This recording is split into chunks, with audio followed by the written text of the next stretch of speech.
ଏହା ଆପଦ ଧର୍ମ।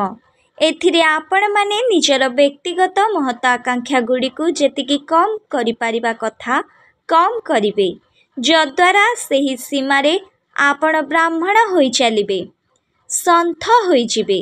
ଯେଉଁ ସୀମାରେ ଆପଣ ବ୍ରାହ୍ମଣ ସନ୍ଥ ହେବେ, ସେହି ସୀମା ହିସାବରେ, ସେହି ମର୍ଯ୍ୟାଦା ହିସାବରେ ଆପଣଙ୍କୁ ଭଗବାନଙ୍କ କୃପା ମିଳିବ, ଦେବତା ସିଦ୍ଧ ପୁରୁଷମାନଙ୍କ ସହାୟତା ମିଳିବ। ଏହି ଯୁଗରେ ଯୁଗ ନିର୍ମାଣ ଭଳି ମହାନ କାର୍ଯ୍ୟ ନିମନ୍ତେ ଜଳନ୍ତା ଅଗ୍ନିକୁ ଲିଭାଇବା ପାଇଁ ଏବଂ ଉଜ୍ଜ୍ୱଳ ଭବିଷ୍ୟତର ସମ୍ଭାବନାଗୁଡ଼ିକୁ ବଢ଼ାଇବା ପାଇଁ ମହାକାଳ ଆପଣମାନଙ୍କୁ ସମୟ ମାଗିଛନ୍ତି। ଯଦି ଆପଣମାନେ ଆଧ୍ୟାତ୍ମିକ ମହତ୍ୱାକାଂକ୍ଷାଗୁଡ଼ିକରେ ନିଜର ମନକୁ ଲଗାଇ ପାରିବେ, ତେବେ ଆପଣମାନଙ୍କୁ ମଧ୍ୟ ଶକ୍ତି ମିଳିବ।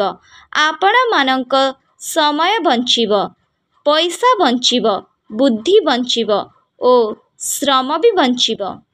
ପରମ ପୂଜ୍ୟ ଗୁରୁଦେବ।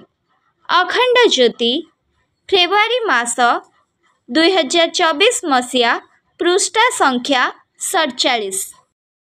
विचार क्रांति दूत यूट्यूब ओडिया चैनल को सब्सक्राइब करिया सह परवर्ती वीडियो प्राप्त करिया पई बेल आइकन दबांतु एवं विचार क्रांति दूत ओडिया फेसबुक पेज सह जोड़ी हुंतु। धन्यवाद।